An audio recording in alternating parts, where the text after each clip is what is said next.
esse texto,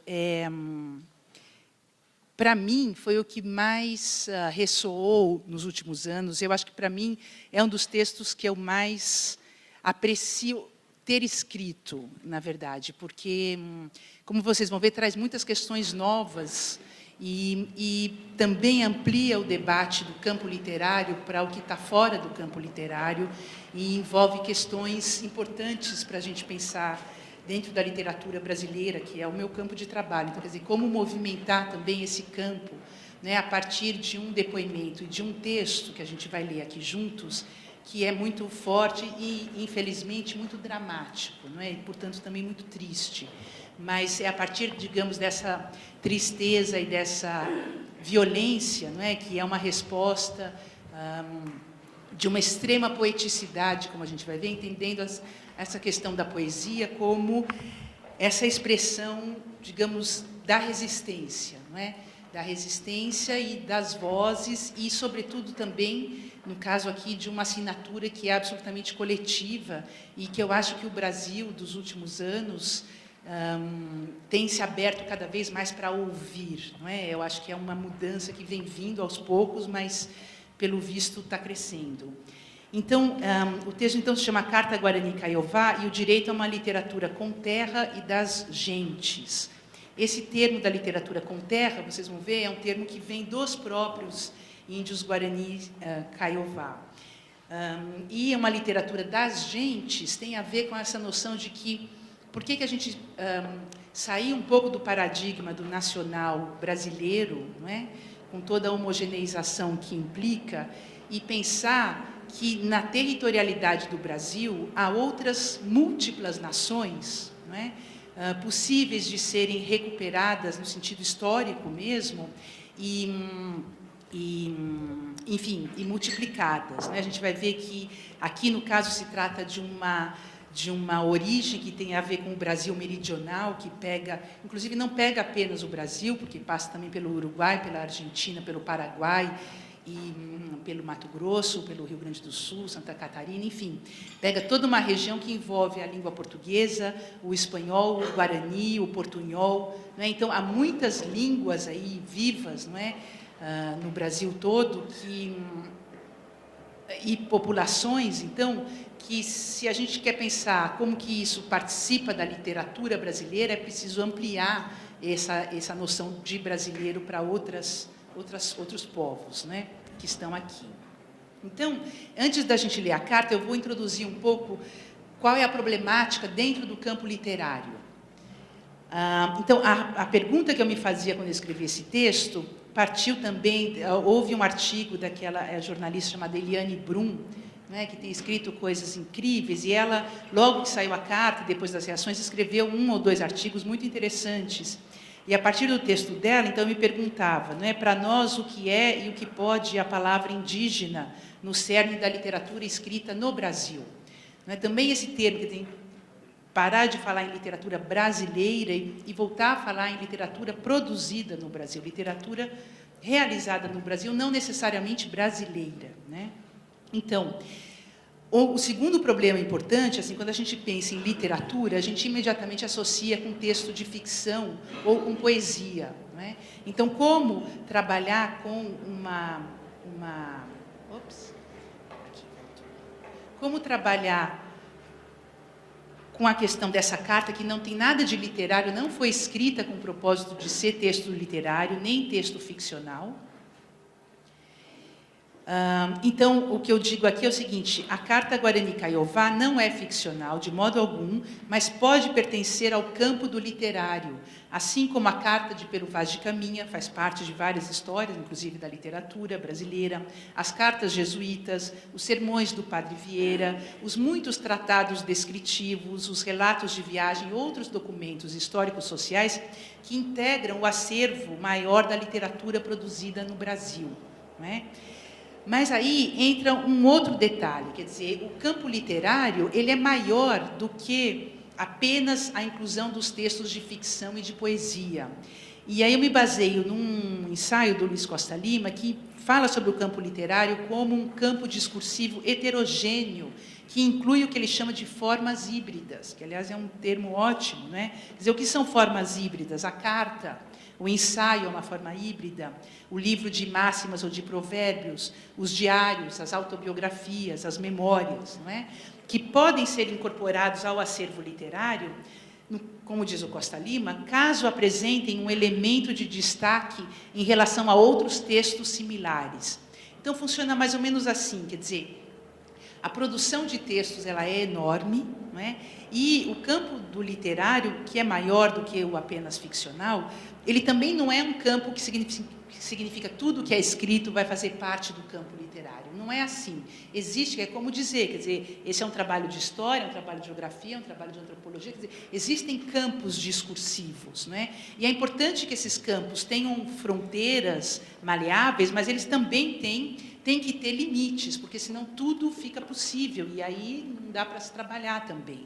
Então, assim, como é que o que faz com que um texto adquira, digamos assim, ou tenha determinadas qualidades que façam com que, no caso, ele possa ser parte do campo literário maior, né? E aí, claro que entra uma questão de julgamento, entra uma questão de juízo de valor, que é histórico, que nunca é também individual, nunca é possível uma decisão individual, porque eu quero, ou fulano quer, e isso vai fazer parte do arquivo literário, não é verdade? É uma decisão muito mais coletiva, né, que acontece historicamente. E, como a gente vai ver, essa carta produziu um efeito tão grande que me parece que esse efeito já é uma resposta, não é, que garante, justifica essa inclusão no campo literário. Não é?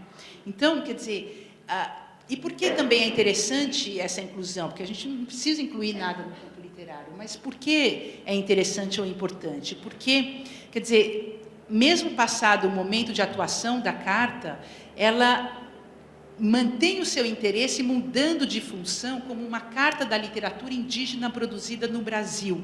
Ou seja, essa carta que reivindicava o direito à terra, não é? Ela também merece não estar separada do território da literatura. Né? Então, essa ideia de que o direito à terra e o direito à inclusão no terreno discursivo literário seriam paralelos. Né? Em parte porque, sobretudo, na cosmovisão guarani, como a gente vai ver, terra, palavra e alma não estão dissociados. Então, eles ensinam para a gente uma outra noção, inclusive, da palavra e do campo do literário. Eu queria só voltar aqui a uma questão, que é o seguinte.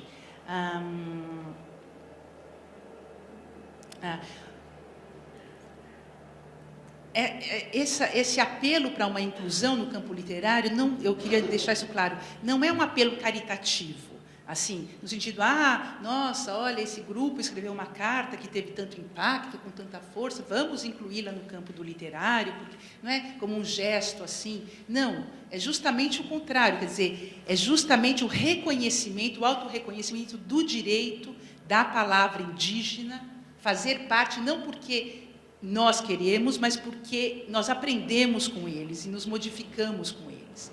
Entende? É o inverso. E por que eles escreveram algo que tem uma força absolutamente impressionante? Então, veja, primeiro, eu estou citando aqui essa moça chamada Chamorro, Gabriela Chamorro, ela é do Mato Grosso do Sul, fez uma pesquisa lá, vinculada à Universidade do Mato Grosso do Sul, e ela é uma missionária que trabalhou com os guaranis, não é? E ela escreveu uma tese que eu encontrei online, muito valiosa, porque ela mostra assim, como que ela, missionária católica, se modificou, não é? E aprendeu com esse grupo dos guaranis. E o modo como ela traduz essa vivência é muito bonito. E a USP está entrando aqui, não está deixando a gente, né? Pronto, vamos deixar eles aí. Por aqui.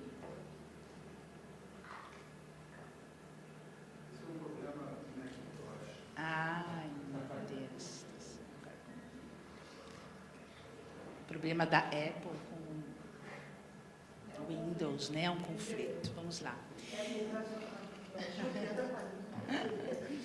Então, citando 2 indígenas Guarani, ela diz o seguinte, que a palavra, eles dizendo, isso foi o que eles disseram para ela e ela anotou, a palavra ritualizada dos Guarani tem terra, eu não sei pronunciar, mas talvez seja Iji-Vivá, ou Iji-Iuá, ao passo que a dos cristãos tem papel, Iquatiava. Não é? Então, eles dizendo, a palavra Guarani tem terra, enquanto a dos brancos tem papel.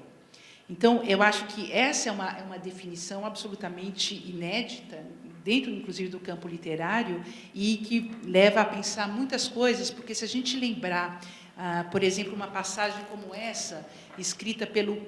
é um tópico, não é, dos padres jesuítas, e o Manuel da Nóbrega colocou isso numa das suas cartas, em 1549, e que circulava, quer dizer, uma noção que circulava não só no Brasil, mas nas Américas, né, no momento da descoberta, quando dizia-se assim, acá poucas letras bastam, porque é todo papel branco e não há mais que escrever a prazer. Esse escrever a prazer significando, aqui, quer dizer, tudo é papel em branco, no sentido de que nós podemos transmitir a nossa fé, a nossa crença, no caso a cristandade, catequizar essas populações todas, porque aqui não há nada com o qual a gente vai aprender, aqui tudo é papel em branco. Ou seja, digamos que é uma tradução muito clara da violência colonizadora, não é? Quer dizer, nós escrevemos, e também há um vínculo com a escrita, nesse sentido de que aqui não há escrita, né, como se não houvesse, porque havia, né, outros modos muito intensos de escrever.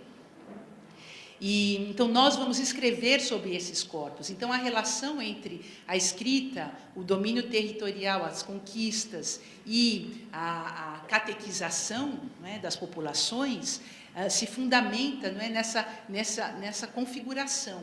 Né? Então, o Lévi-Strauss, quando no Tristes Trópicos critica a escrita, né, ele como antropólogo, dizendo como a escrita sempre esteve vinculada, a escrita tem várias funções, ele diz, tem a função estética, tem a função poética, mas ele dizendo a principal função da escrita na nossa cultura esteve vinculada ao domínio colonizador, portanto há uma força de poder, né, e a serviço do poder.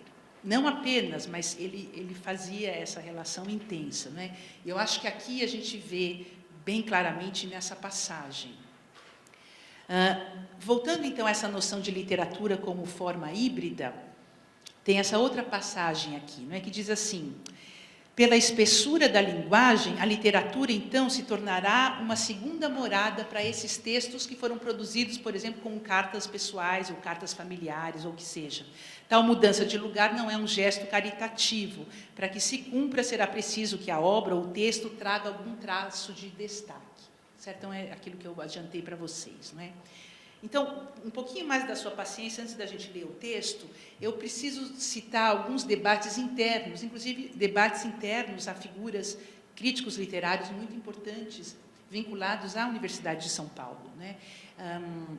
Para vocês entenderem um pouco como é que o literário, o que a gente chama de literatura e como é que essas discussões permeiam o campo de discussão. Então, o Antônio Cândido, em 88, escreveu um texto muito bonito chamado Direito à Literatura. Né? E ele defendia ali muito claramente, com uma visão, eu diria clássica, inclusive, da noção de literatura, o direito, assim, à transmissão da literatura nas escolas, o direito a que as comunidades sejam letradas, ganhem letramento para que tenham acesso ao grande acervo da cultura ocidental escrita, que possam ler esses textos. Não é? No entanto, o texto do Antônio Cândido traz alguns problemas, porque ele não questiona em nenhum momento, e nem era a função dele naqueles anos, não é? A noção de que a literatura é a literatura europeia. E a literatura europeia é o paradigma do universal. Ou seja, as expressões populares entram como estágios folclóricos ou estágios primitivos diante do sistema avançado erudito europeu. Não é? Então, como ele diz numa passagem, ele diz, fruir a literatura é um direito das pessoas de qualquer sociedade, Desde o índio que canta suas proezas de caça ou evoca dançando a lua cheia, até o mais requintado erudito. Ora, nessa passagem, não sei o que vocês acham, mas fica claro, quer dizer, que, primeiro, a produção da literatura pertence a um determinado grupo historicamente localizado. Os demais grupos têm direito à fruição dessa literatura, mas não à produção, não é? E essa noção de que o índio que canta suas proezas de caça ou evoca dançando a lua é distinto do mais requintado erudito. Quer dizer, o índio é visto aqui como quase como uma visão, né, caricatural, ou se não caricatural, porque claro que não é a intenção do Cândido, mas vinculada a uma noção do popular que acaba sempre vinculada a uma noção que entra nesse território do folclórico, né? Quer dizer, por que não imaginar o índio como produtor de texto, né? Sendo que os índios, inclusive desde os tempos coloniais, quer dizer, produziam discursos proféticos, né, muito valiosos. A toda a discussão do que os jesuítas, quando chegaram, eles diziam que eles aprenderam com o que os indígenas chamavam os senhores da fala, que são os xamãs ou outros que eram capazes de, que mantinham, guardavam os segredos e o histórico, né? E eles passavam a noite ouvindo esses senhores da fala, nessa transmissão de saber, e como os jesuítas incluíram essa oratória dos senhores da fala para traduzi-la em termos da catequese, não é? Então, quer dizer, imaginar que o índio é apenas aquele que canta ou dança suas proezas, não é? É uma visão problemática, ou, né, é uma visão que... Exato. E, por outro lado, esse é um crítico literário que acho que fez seu doutorado nos Estados Unidos e hoje dá aula aqui na USP, né, o Marco Piazon Natali, tem feito um trabalho excelente em vários campos, no campo da literatura latino-americana e brasileira, e ele escreveu um texto, e muito vinculado também aos estudos chamados pós-coloniais, quer dizer, ele é um pensador preocupado com as questões de inclusão e exclusão do cânone. Ele escreveu esse texto chamado Além da Literatura, em 2006, que começava justamente relembrando o texto do Antônio Cândido e criticando, fazendo críticas importantes a esse texto, não é? E segundo o Natali, então, quer dizer, a noção universal do literário produz o que ele chama uma violência tradutória que elimina as diferenças ao incluí-las. Então, ele diz, chamar de literatura ou ficção o que é outra coisa, seria, portanto, uma forma dessa violência tradutora que abafa a diferença. Então, veja, de um lado, a gente tem uma visão tradicional, historicamente tradicional, de que a literatura tem de ser fluida, mas a produção dela pertence aos requintados eruditos europeus ou aos seus descendentes espalhados pelo mundo, não é? De outro lado, uma visão que diz, não, toda a reivindicação de inclusão no campo literário é redutora, porque ela elimina as diferenças de textos produzidos para outras funções e de outros modos, né? Ora, a minha postura se situa nem de um lado nem de outro, quer dizer, nem do lado do Cândido, que a gente está vendo, nem do lado do Natali, não é? Porque nem do lado de uma visão mais tradicional, nem do lado de uma visão mais problematizadora, por exemplo, um texto assinado pelos indígenas teria lugar. Quer dizer, nunca pode fazer parte, quer dizer, nunca pode ser incluído, ou por um motivo ou por outro, não é? Então, quando eu retomo a noção de forma híbrida e vinculada a essa discussão que o Costa Lima propõe, eu acho que é possível, sim, pensar outros modos de entender o literário. Por exemplo, não é? Essa ideia de que a recusa, então, em incluir o texto extra-ocidental ameríndio como parte da literatura, para o Cândido não haveria texto indígena no mesmo patamar que o dos colonizadores e seus descendentes. Para Natália, a inclusão corresponderia a uma violência tradutora.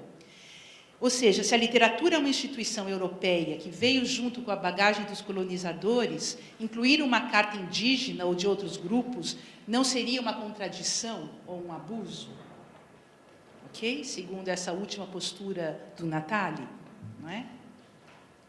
Então, proponho seguir uma terceira vereda, a de pensar o texto indígena dentro do campo literário, entendido como espaço discursivo de acolhimento e produção de diferenças. E aqui eu vou citar de novo esse crítico que eu citei ontem, o Abel Barros Batista, lá de Portugal, não é? Porque o campo do literário, a partir do 18 e sobretudo do 19, quer dizer, o campo literário, quando ele se institui, ele sempre se colocou como um campo justamente da entrada dos discursos que ou se opõem ao poder, ou são críticos do status quo, não é? Ou são revolucionários, ou propõem revoluções internas. Então, o campo literário sempre foi, já desde o seu nascimento, um campo da diversidade, do debate, né, possível.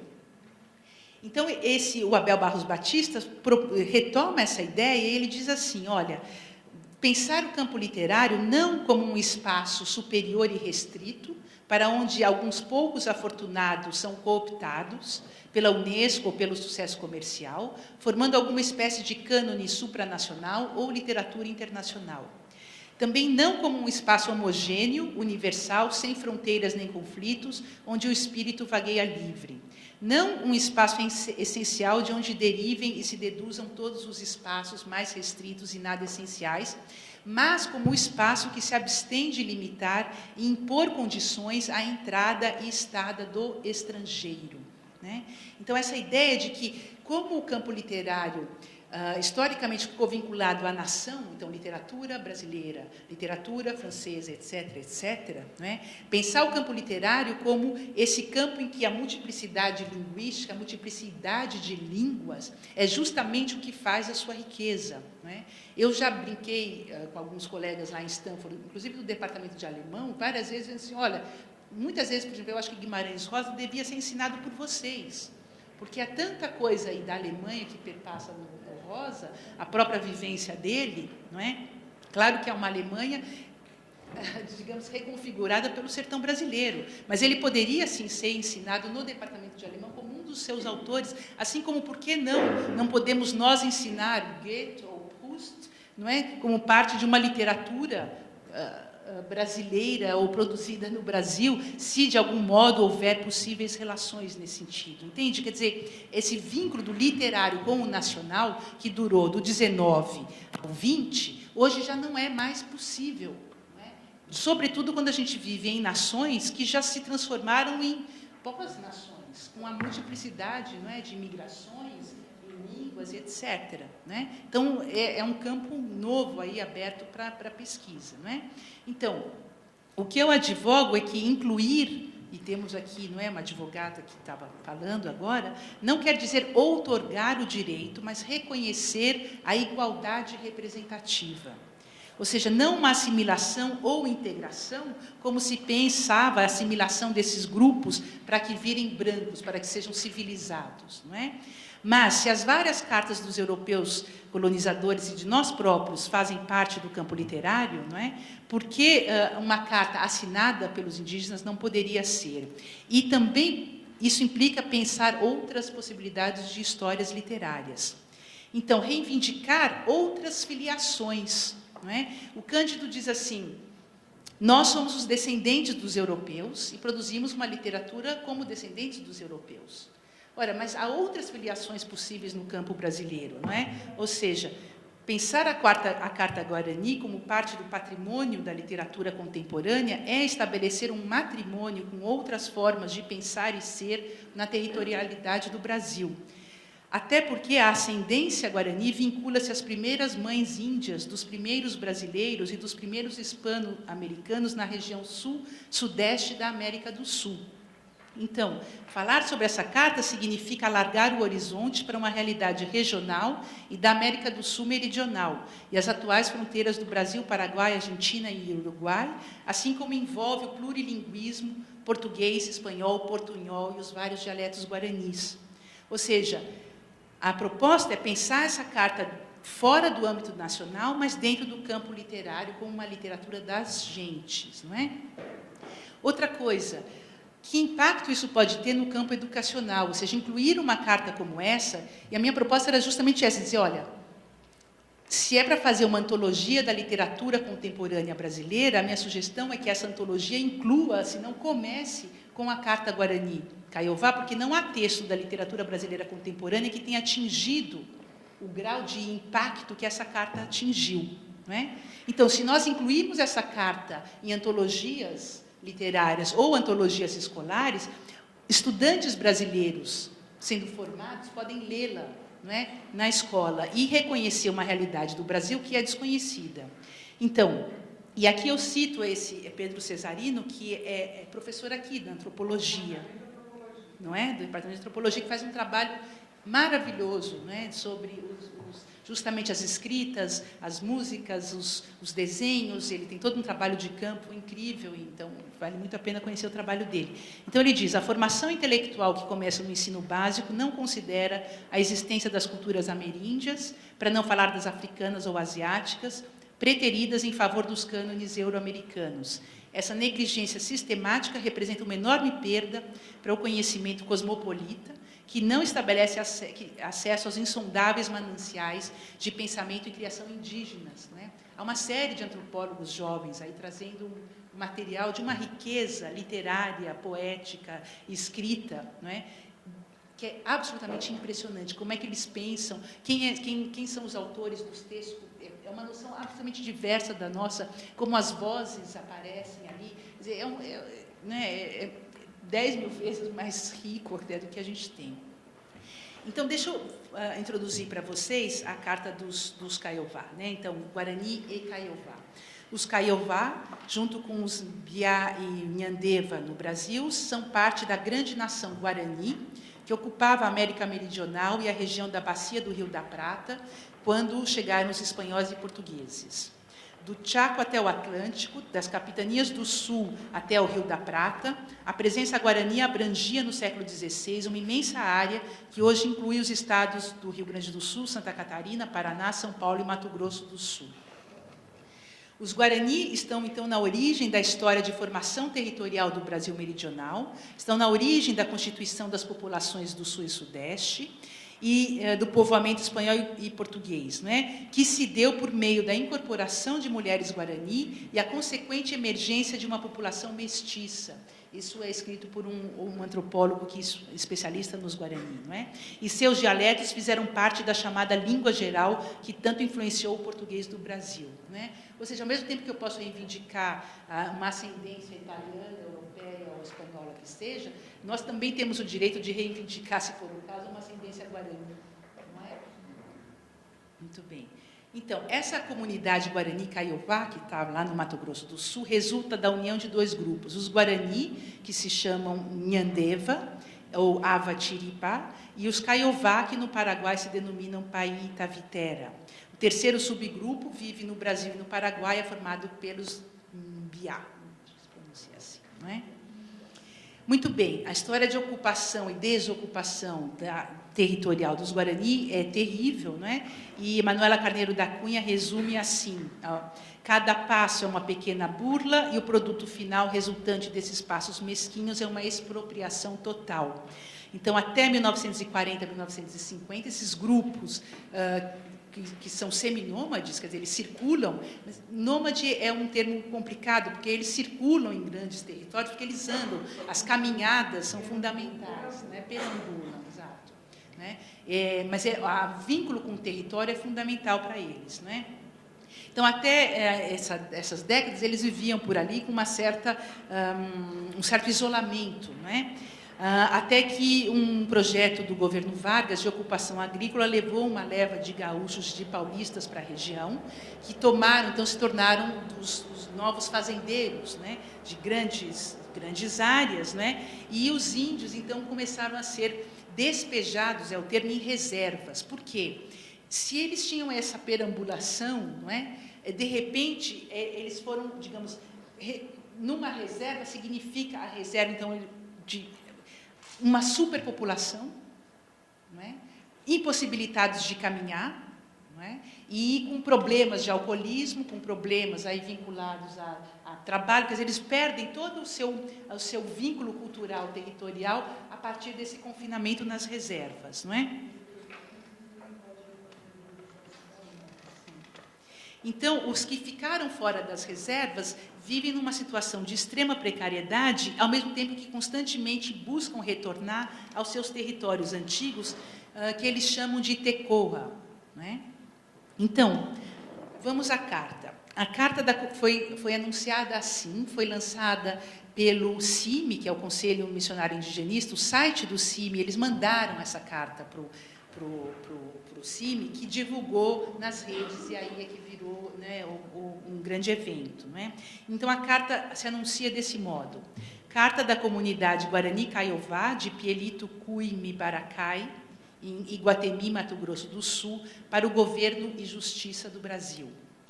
Muito bem, Pielito Cui, Pielito é pueblito, não é? Em Guarani, pequeno povoado, e Cui é a partícula que indica passado. Então, Pielito Cui é o lugar que era o Pielito, ao qual eles querem retornar. Baracai é o nome do outro grupo familiar que tentam esse retorno ao Tecorra. O Tecorra é o lugar e o meio em que se dão as condições de possibilidade do modo de ser Guarani. Né? Então, é um conceito cosmológico, geográfico, territorial, místico, religioso, quer dizer, né, como a gente viu com aquela ideia de palavras com terra, e que estabelece esse vínculo complexo de ocupação através do que eles chamam Oguata, que é esse constante caminhar. Essa pequena comunidade, então, Pielito Cui, que assina a carta, não é? Eles ficaram, digamos, isolados na margem desse rio Jogui, um rio extenso, quer dizer, acho que tem 3 metros de largura, né? E eles ficaram isolados numa determinada margem, sem poder atravessar, porque eles eram atacados violentamente desde 2011, tentando retornar, por grupos de fazendeiros e dos seus capangas, etc., e, inclusive, com o apoio dos governos locais e das polícias locais, que, inclusive, impediam, durante um momento, que chegasse comida, porque eles não podiam atravessar o rio mais, não tinha comida do lado de lá, não é? E, então, aqui, essa é uma imagem desse local, não é? Onde eles estavam isolados. Eu vou ler a carta para vocês agora. Nós, 50 homens, 50 mulheres e 70 crianças, aí já entra a questão da autoria, né? Comunidades Guarani Kaiowá, originárias do Tecorra, Pielito Cui Mibaracai, viemos, através desta carta, apresentar a nossa situação histórica e decisão definitiva diante da ordem de despacho expressa pela Justiça Federal de Naviraí, Mato Grosso do Sul, conforme o processo número tal, do dia 29 de setembro de 2012. Recebemos esta informação de que nós, comunidades, logo seremos atacadas, violentadas e expulsas da margem do rio pela própria Justiça Federal de Naviraí, Mato Grosso. Assim, fica evidente para nós que a própria ação da Justiça Federal gera e aumenta as violências contra as nossas vidas, ignorando os nossos direitos de sobreviver na margem de um rio e próximo de nosso território tradicional, Pielito Cui Mibaracai. Então, veja, eles vinham tentando retornar a esse território desde 2011, sendo constantemente, violentamente atacados, e todos esses ataques estão registrados, porque eles mandam notícias para o CIMI, não é? Que é um órgão que os auxilia, não é? E que divulga, mandando para os governos e denunciando os ataques, não é? Até chegou, e aí eles estão, então, num território que faz parte hoje de uma determinada fazenda, mas o território, na verdade, há 46 fazendas ocupando esse largo território. E até que finalmente chegou o processo na Justiça Federal e um determinado juiz, nessa data, deu a reintegração de posse a um dos fazendeiros e eles receberam a notícia, então, que não havia mais recurso possível, que a própria Justiça Federal tinha determinado a saída. Não é? Então, eles dizem, e, sobretudo, essa questão, quer dizer, a margem do rio, que a gente vai falar daqui a pouco, né? Os nossos direitos de sobreviver na margem de um rio, que é parte do que eu estou chamando, quer dizer, a força poética dessa carta, porque ela toca, digamos, no inconsciente simbólico brasileiro. Não é? Se pensarem na margem do rio, que o texto mais incrível que foi citado hoje aqui, um dos contos que é mais genealógico, cosmológico e ontológico da literatura brasileira, é A Terceira Margem do Rio, do Guimarães Rosa. Não é? Então, quando fala, quer dizer, que uma população está impossibilitada de viver na margem de um rio, a margem que tem tanta ressonância na América Latina e os rios com tanta ressonância, não é? Eu acho que isso faz parte de um efeito quase inconsciente do resultado que causou essa carta, né? Então, eles dizem, a quem vamos denunciar as violências praticadas contra nossas vidas? Para qual justiça do Brasil, se a própria Justiça Federal está gerando e alimentando violências contra nós? Nós já avaliamos a nossa situação atual e concluímos que vamos morrer todos mesmo em pouco tempo. Não temos e nem teremos perspectiva de vida digna e justa, tanto aqui na margem do rio, quanto longe daqui. E esse nós são 170 pessoas, né? 50 homens, 50 mulheres e 70 crianças. Estamos aqui acampados a 50 metros do rio Jogui, onde já ocorreram 4 mortes, sendo 2 por meio de suicídio, a questão do suicídio, né? E 2 em decorrência de espancamento e tortura de pistoleiros das fazendas. Moramos na margem do rio Jogui há mais de 1 ano e estamos sem assistência nenhuma, isolados, cercados de pistoleiros e resistimos até hoje. Comemos comida 1 vez por dia, passamos tudo isso para recuperar o nosso território antigo, Pielito Cuime Baracai. De fato, sabemos muito bem que no centro desse nosso território antigo estão enterrados vários de nossos avós e avós, bisavós e bisavós. Ali estão os cemitérios de todos os nossos antepassados. Cientes desse fato histórico, nós já vamos e queremos ser mortos e enterrados junto aos nossos antepassados, aqui mesmo onde estamos hoje. Por isso, pedimos ao governo e à Justiça Federal para não decretar a ordem de despejo, expulsão, mas decretar nossa morte coletiva e enterrar todos nós aqui. Pedimos de uma vez por todas para decretar nossa dizimação e extinção total, além de enviar vários tratores para cavar um grande buraco para jogar e enterrar os nossos corpos.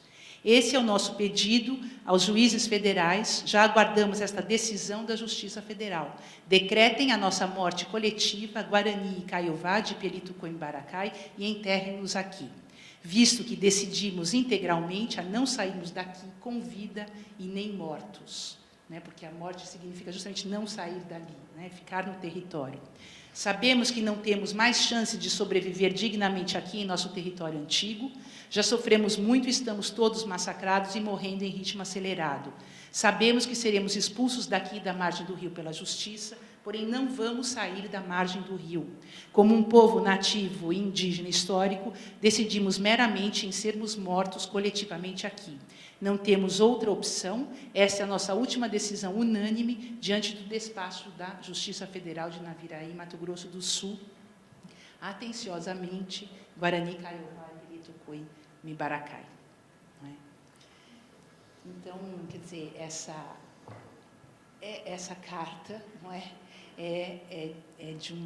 É um retorno, né, absolutamente inesperado, porque eles revertem absolutamente a lógica, não é? Primeiro, revertem a lógica de ocupação territorial, quer dizer, enquanto que você tem fazendas com territórios enormes para algumas centenas de gado, ou para a produção de soja e outros agrobusiness, não é? Você tem uma questão de uma ocupação territorial que obedece a uma lógica completamente distinta, que é o vínculo com a terra onde estão enterrados os nossos mortos, né? E reverte toda a lógica da justiça, quer dizer, a ideia de não estamos escrevendo para reivindicar o direito a isto ou aquilo, mas, já que não temos mesmo direito nenhum, por favor, nos enterrem, nos matem aqui, e com essa precisão, não é? Tragam tratores para cavar um grande buraco, porque não sairemos daqui.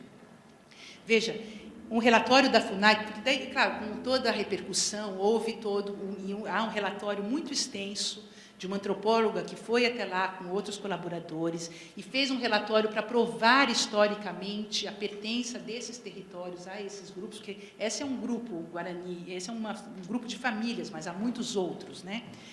E o relatório da FUNAI, então, um dos trechos diz assim: sepultar a pessoa numa terra com a qual não guarda uma relação de identidade, ou seja, a qual ela não pertence, constitui uma anomalia de difícil equação em termos cosmológicos e espirituais para os Caiová, constituindo-se em algo que deve ter, em algum momento, conserto para que o ordenamento sociocosmológico se torne aquele que deve ser.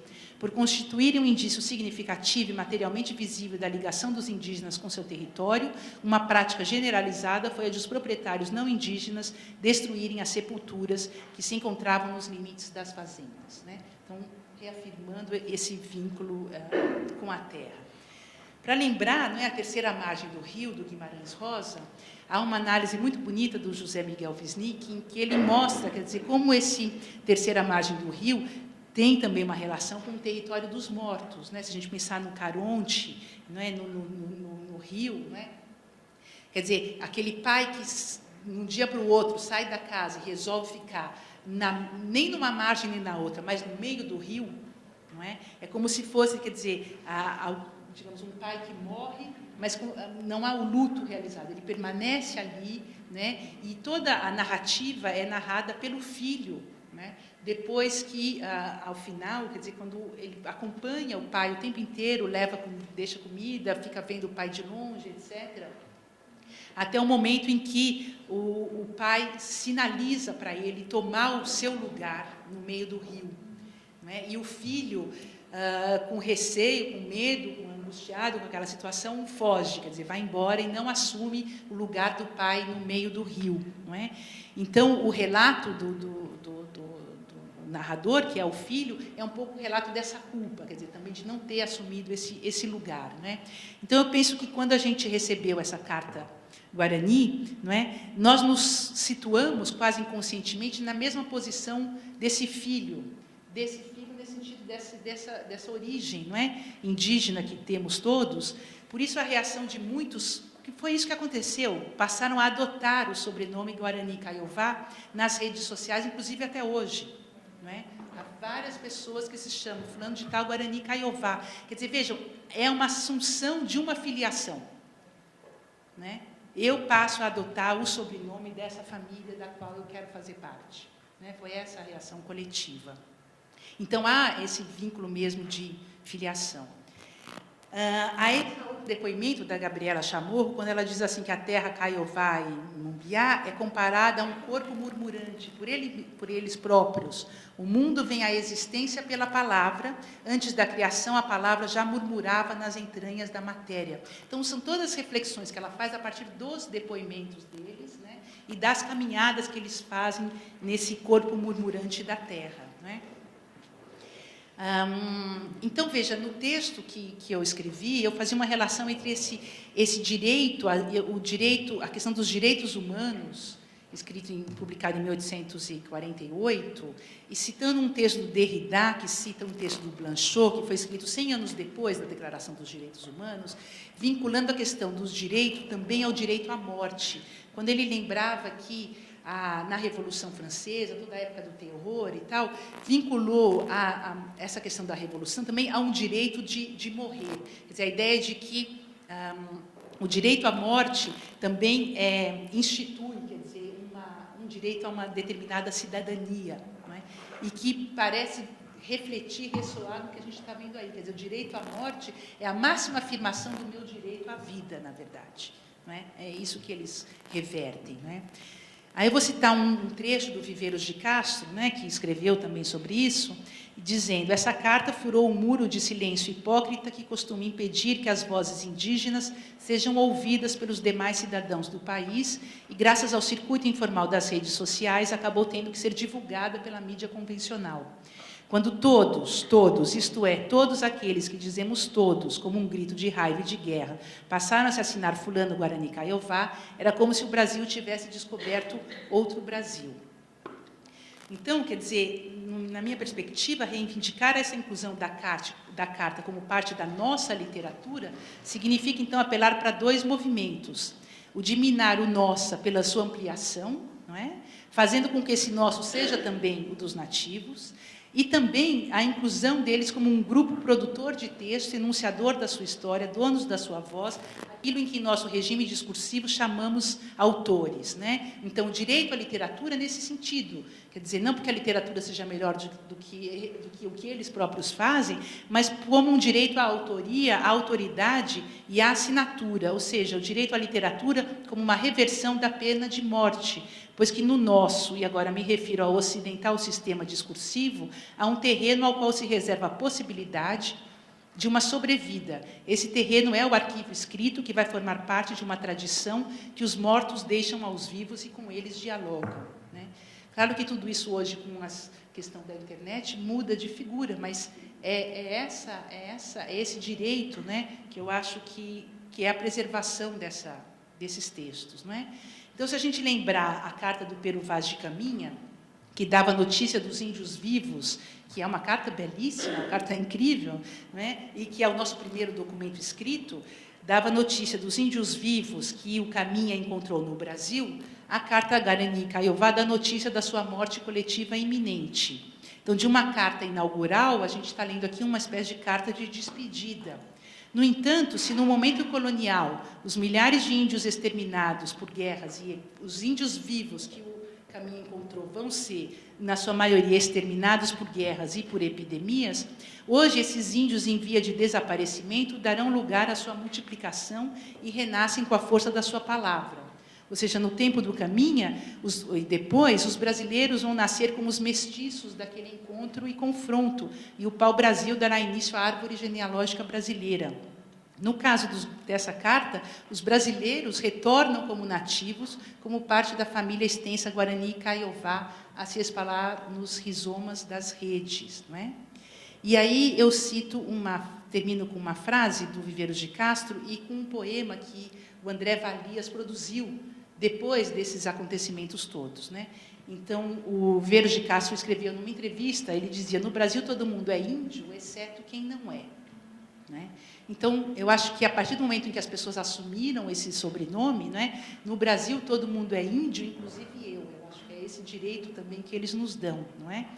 E vou mostrar o poema Totem para vocês, se a gente conseguir entrar na internet. Não é?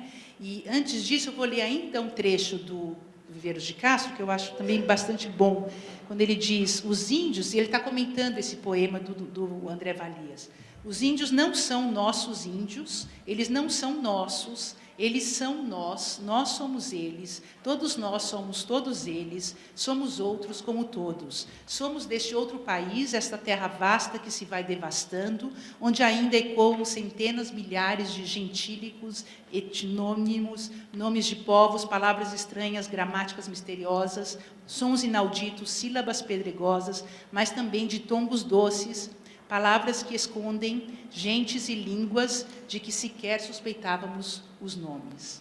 Né? Então, eu acho que é esse apelo a essa multiplicidade, que no caso aqui a gente está falando dos índios, mas podia falar de muitas outras, né, comunidades, como as africanas, brasileiras e etc.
Sou Guarani Kaiowá, Mundu, Cadivel, Arapium Pancará.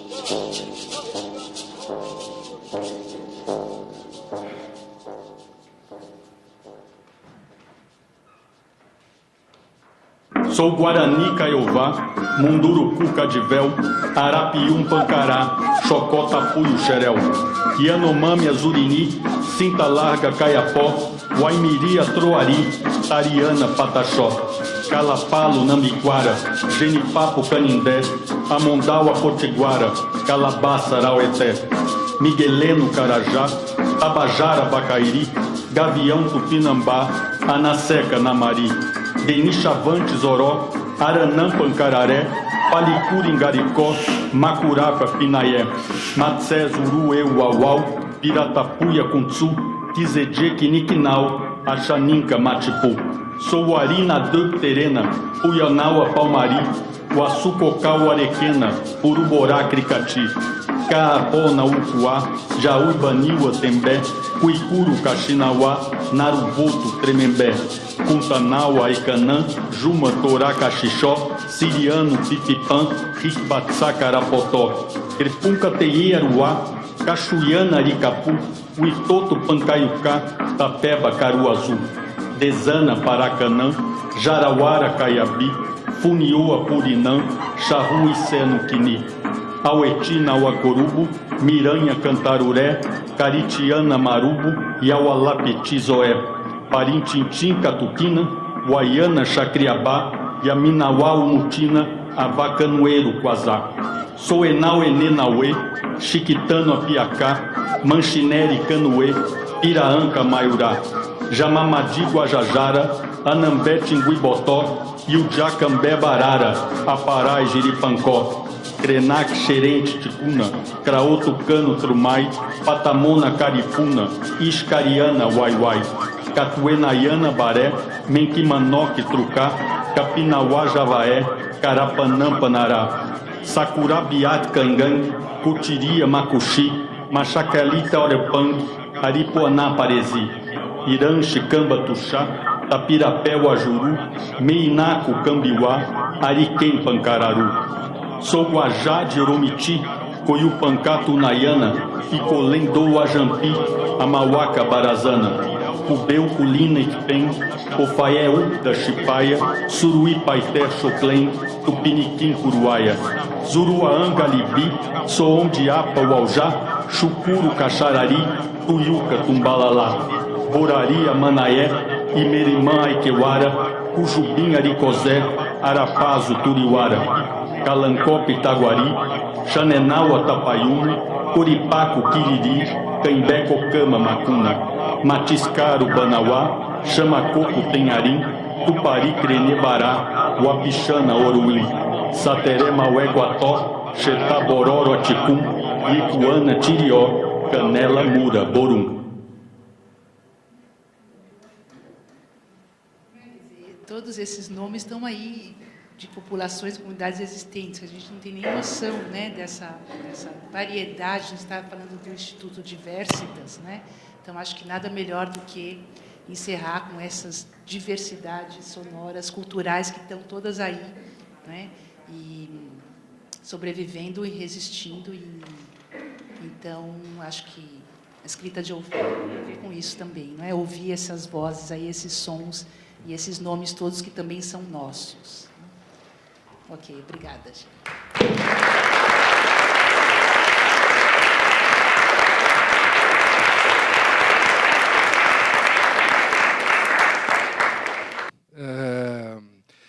Queria começar agradecendo a presença de todos vocês. Eu tinha mesmo a impressão que a temática e a professora Marília iam chamar, né, um número bem diversificado de pessoas e eu espero que a gente tenha 2 dias aqui bem calorosos em termos de discussões e de diálogos. A gente queria ter feito em outro espaço esse encontro, até para não ficar uma coisa tão formal assim. A gente pensou também em tirar essa mesa aqui de cima, mas não foi possível, né?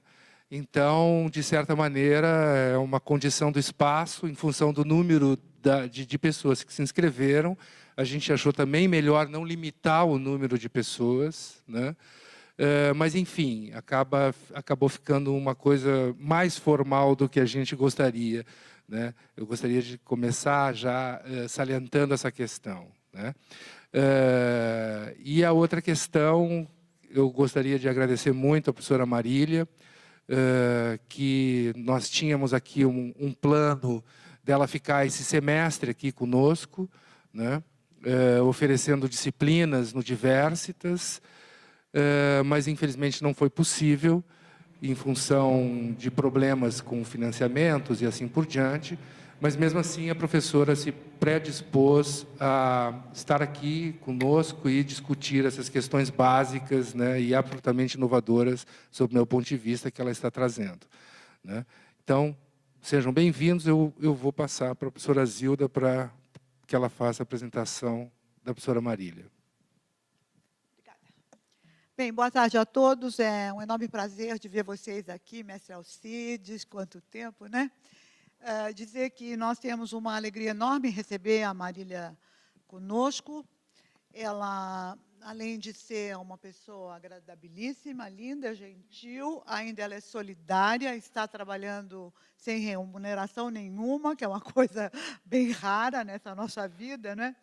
Quer dizer que Marília, ela é professora de literatura e cultura brasileira em Stanford, desde 2008.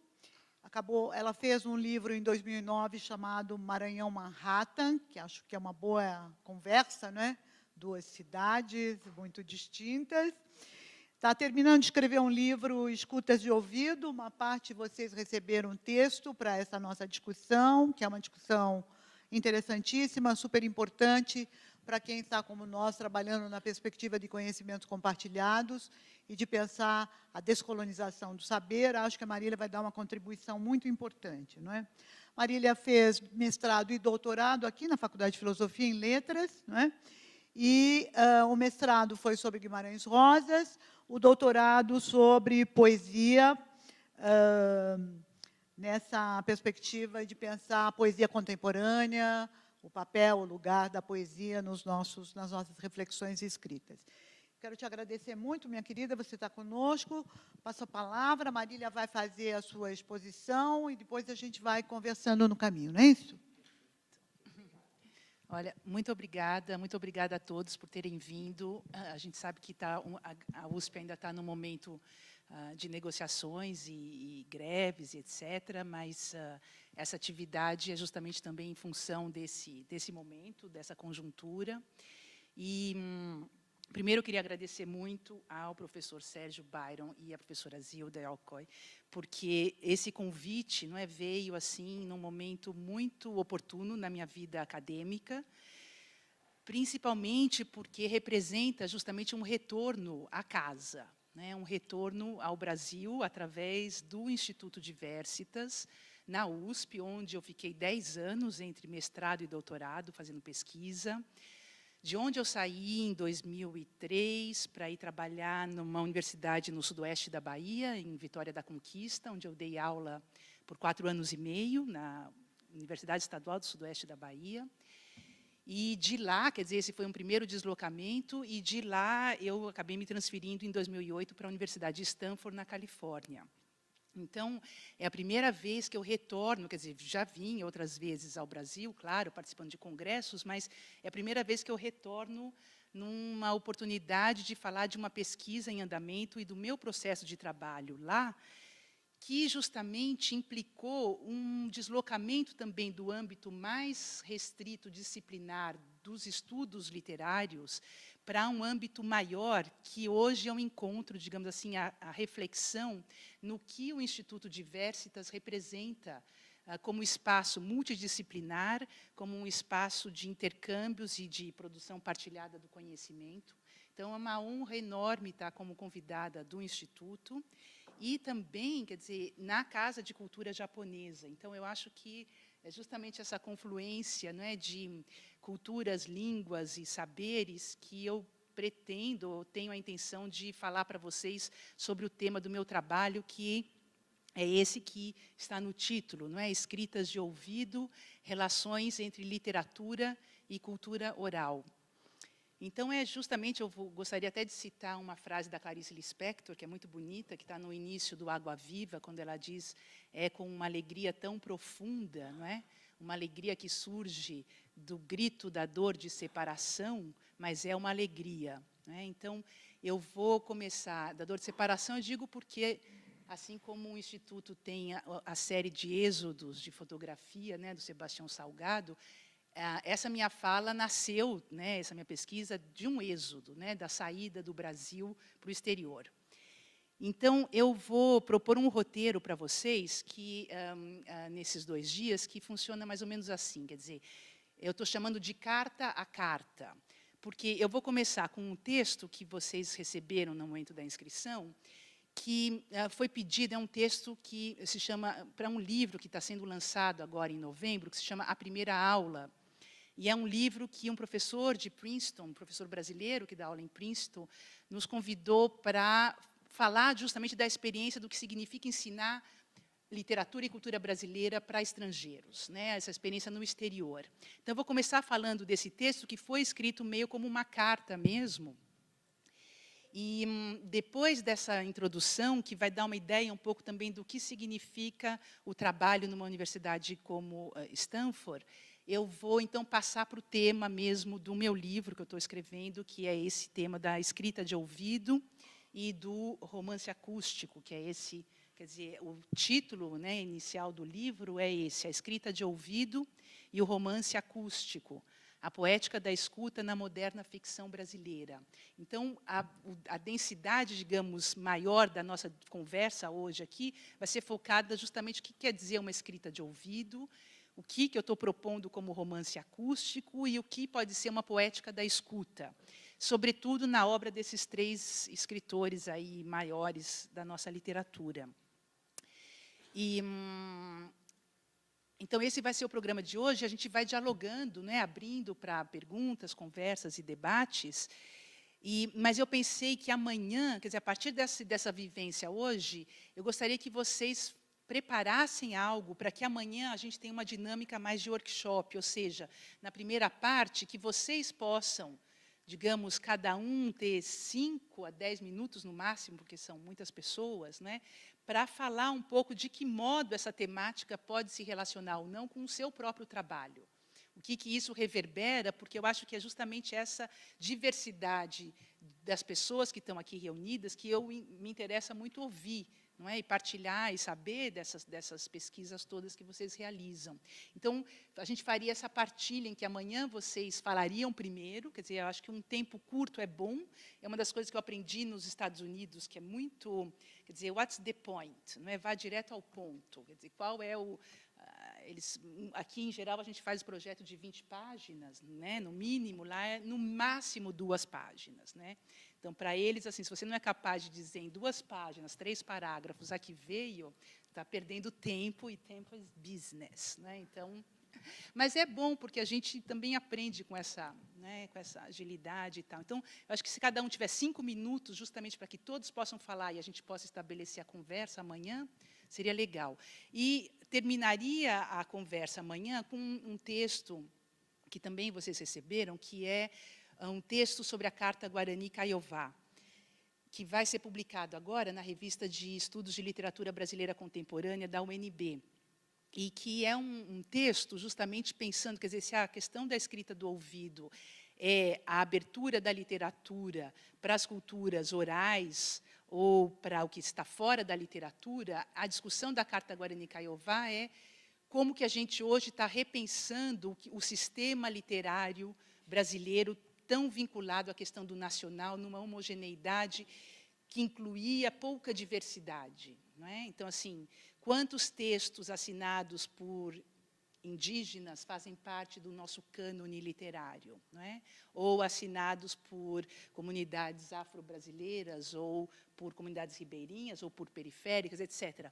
Quem são os autores que fazem parte do nosso cânone e por que a dificuldade da inclusão ou da não inclusão? Né? E a Carta Guarani Kaiowá é um texto terrível, dramático, né, um texto de uma força poética também muito forte, de uma vivência muito difícil, né, então toca em questões éticas e políticas, e da ampliação mesmo do campo literário. Então, a gente terminaria com essa discussão sobre a carta.